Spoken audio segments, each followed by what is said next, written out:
Baik, sebelumnya Assalamualaikum warahmatullahi wabarakatuh.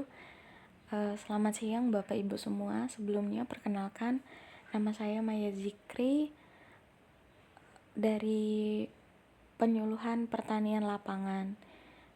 Pada kesempatan yang baik ini, saya akan memberikan beberapa penjelasan atau materi dari solusi dari masalah yang dikeluhkan oleh Bapak dan Ibu petani sekalian yang beberapa waktu lalu disampaikan oleh pihak kami, yaitu tentang penyakit blas pada tanaman padi. Dan di sini saya akan memaparkan bagaimana cara pengendaliannya. Penyakit blas sendiri disebabkan oleh jamur Picuralia grisea.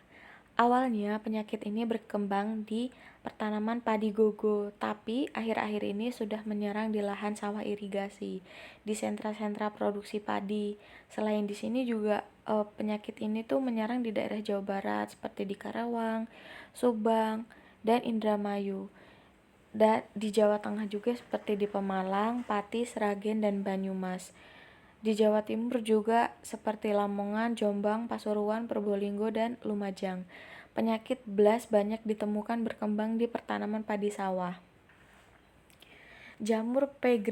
dapat menginfeksi pada semua fase pertumbuhan tanaman padi mulai dari persemaian sampai menjelang panen. Pada fase bibit dan pertumbuhan vegetatif tanaman padi, P. gracia menginfeksi bagian daun dan menimbulkan gejala penyakit yang berupa bercak coklat berbentuk belah ketupat yang disebut blas daun. Pada fase pertumbuhan generatif tanaman padi, gejala penyakit blas berkembang pada tangkai leher malai disebut blas leher. Perkembangan penyakit blas leher infeksinya dapat mencapai bagian gabah dan patogennya dapat terbawa gabah sebagai patogen tular benih atau seed-borne. Penyakit blas leher juga sering disebut busuk leher, patah leher, tekle, dan keceklik. Penyakit blas juga dapat berkembang pada tanaman selain padi seperti gandum, sorghum, dan spesies rumput-rumputan. Pada lingkungan yang kondusif, blas daun berkembang pesat dan kadang-kadang dapat menyebabkan kematian tanaman. Penyakit blas leher dapat menurunkan hasil secara nyata karena menyebabkan leher malai mengalami busuk atau patah sehingga proses pengisian malai terganggu dan banyak terbentuk bulir padi yang hampa atau kosong. Gangguan penyakit blas leher di daerah endemis sering menyebabkan tanaman padi menjadi puso, berarti seperti yang terjadi di Lampung dan Sumatera Selatan. Berikut ini adalah teknologi pengendalian penyakit blas. Faktor-faktor yang mempengaruhi penyakit blas adalah tanah, pengairan, kelembapan, suhu, pupuk, dan ketahanan varietas. Faktor-faktor tersebut merupakan komponen epidemi penyakit yang dapat dikelola untuk tujuan pengendalian penyakit blas.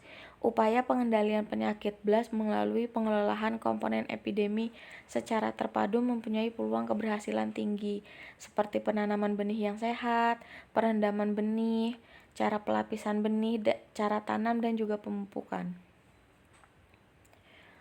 Yang pertama, penanaman varietas tahan. Cara yang paling efektif, murah, dan ramah lingkungan dalam pengendalian penyakit blas adalah penggunaan varietas tahan. Penggunaan varietas tahan harus disesuaikan dengan seberapa ras yang ada di suatu daerah. Beberapa varietas padi yang tahan terhadap patogen penyakit blas diantaranya adalah Inpari 21, Inpari 22, Inpari 26, Inpari 27, Inpago 4, Inpago 5, sampai Inpago 8. Upaya lain yang perlu diperhatikan dalam penggunaan varietas tahan adalah dengan tidak menanam padi secara monogenik, satu atau dua varietas secara luas dan terus-menerus. Bila padi tersebut ditanam terus-menerus panjang tahun, maka harus dilakukan pergiliran varietas. Yang selanjutnya adalah penggunaan fungisida untuk penyemprotan tanaman. Perlakuan benih dengan fungisida untuk pengobatan benih hanya bertahan selama 6 minggu. Selanjutnya perlu dilakukan penyemprotan. Hasil percobaan terhadap beberapa fungisida menunjukkan bahwa fungisida Benomil 50 WP, Mancozeb 80%, karbendazim 50%, isoprotiolan 40%, dan trisikozale 20% efektif menekan perkembangan jamur P. grisea. Penyemprotan dengan fungisida sebaiknya dilakukan 2 kali pada saat stadia tanaman padi, anakan maksimum, dan awal berbunga. Selanjutnya saya akan menyampaikan kiat-kiat pengendalian penyakit BLAST. Yang pertama adalah gunakan varietas tahan sesuai dengan sebaran ras yang ada di daerah setempat dan gunakan benih yang sehat. Hindarkan penggunaan pupuk nitrogen di atas dosis anjuran. Hindarkan tanaman padi dengan varietas yang sama terus-menerus panjang tahun. Sanitasi lingkungan harus intensif karena inak alternatif patogen dapat berupa rerumputan.